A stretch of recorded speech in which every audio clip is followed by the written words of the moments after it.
ورپسې 1533 نمبر حدیث مبارک دی د خیر خواهی د وجنه غیبت کولی شي. وعن فاطمة بنت قيس رضي الله تعالى عنها قالت فاطمه بنت قیس رضی الله تعالی عنها صحابیه ده، الله پاک دې راضي شي، الله پاک دې د خپل ذات ناراضي کی، ما واستاو د ټول امت د طرفه دې الله پاک بهترینی بدلی ورکی. دا یو واقع بیانې. قالت اتيت النبي صلى الله تعالی علیه وسلم فقلت، فاطمه رضی الله عنها وی یو خود نبی له سلام لور و فاطمه کنه، دا بل فاطمه ده د قیس لور ده. دا فاطمه وی رضی الله عنها وی پیغمبر علیہ السلام لرالم یو مشوره می ور سره کوله. ا مشوره دا و چې دی فاطمه رضی الله عنها ته دوه سړو د رښتې پیغام را لېږلو، دوه کسانو. دا لومبنی نکاح د دې شو نو هغه خاوند ورله طلاق ورکړو، نو عدت تیر کړو. هغه نه بعد دوه کسانو د نکاح پیغام را لېږلی دی. فقلت ایمان نبی علیہ السلام تعرض کو ان ابا الجهم ومعاویه خطبانی، سیبا داستا مرګری دي صحابه کرام دي، یو ابو الجهم او بل معاویه، وی دي دواړو ما ته د نکاح پیغام را لېږلی دی، هر یو دا غواړي چې ما سره نکاح وکړه. تا سره اوس مشوره کوم چې سیبا دا دواړه کسان څنګه دي، ستا خو شاګردان دي، مقتدیان دي، صحابه دي، تی ښه پېژنې.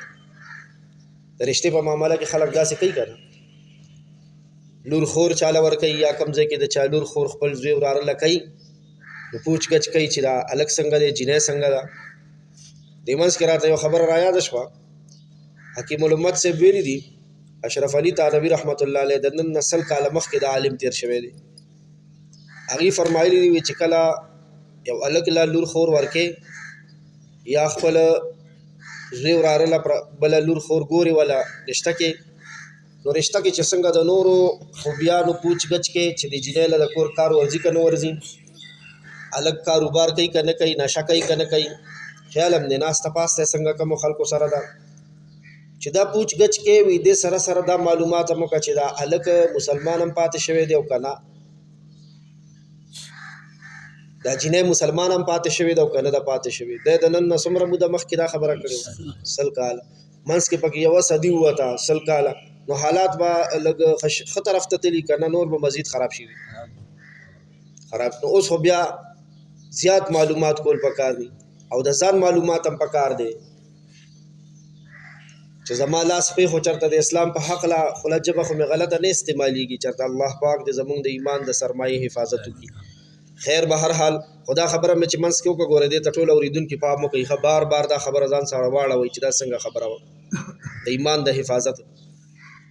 نو مشوره مې ورسره وکړه چې یو ابوالجهم او بل معاویه رضی الله عنهما دواړو نه د الله پاک راضي شي صحابه دي، د نکاح پیغام یې را لېږلی دی، صاحب ستا شاګردان دي، پېژنې څنګه کسان دي.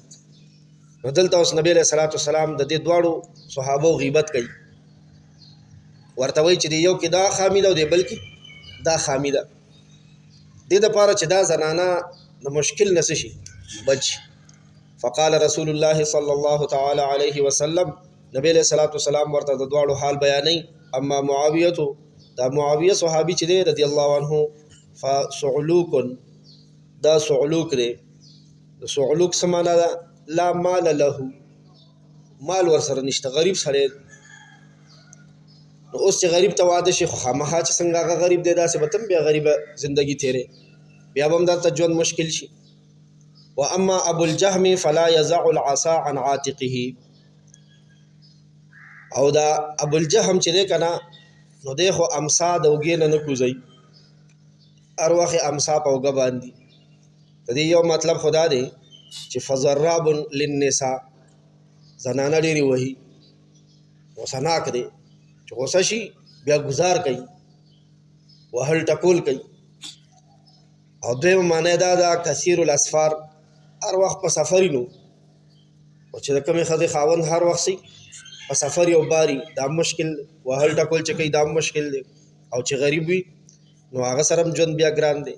نو دلته کې نبی علیہ الصلوۃ والسلام د دواړو وضاحت کو دا اوس په ظاهر کې خو غیبت ښکاري، خو د واده معامله کې ترې هغې مشوره اخیستې ده نو دلته به ورته صفا وینا کوي. دې حدیث نه دا معلومه شوه چې کله د نکور کلي کې څوک د رشتې په هکله تپوس وکړي چې د فلاني هلک سره موږ رشته کوو، استاد جي ستا خو مقتدي دی، پیژنې که نه پیژنې، نو ځوانان ووایي که ستاسو کېدونکي سخر راشي چې کوم هم سخر جوړېدو والا دی هغه راشي استاد جي نه تپوس وکړي چې ځوان څنګه دی، نو څه به ورته وایي؟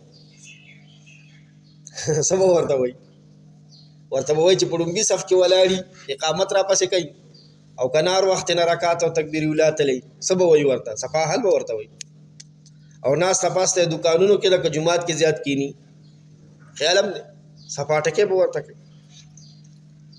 نو په داسې معامله کې دغه شان د یو جینۍ د یو شاګرد په هکله تپوس وشي چې صاحب تا سره خو مدرسه کې سبق ویلی دی، په خوی بوی باندې ښه پوهېږي، موږ ورسره رشته کول غواړو که ورسره کوو نه کوو، نو د طالب او د شاګردې په هکله به استاد صفا وینا ورته کوي چې داسې داسې ده. الله تعالی دې زموږ او ستاسو د ټولو خوی خصلت اخلاق بهتر جوړ یا ارحم الراحمین.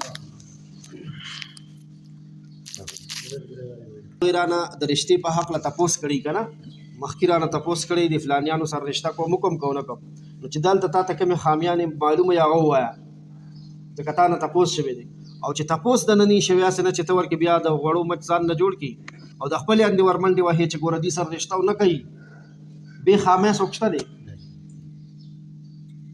چې د خپلې اندې ورمنډې ونه وهې ستا پې پرزو نه شي تاو دی زړه کې که نه تڼا کې پړه راختلي دي چې دې سره به اوس هغه رشته کوي، نو د خپلې اندې ورمنډې کې چې نه د سره رشته مه کوه دا داسې ده دا داسې دا حرام دي. ګورې داسې کس باندې به الله تعالی د رحم په موقع کې رحم نه کوي. الله دې محفوظ وکړي.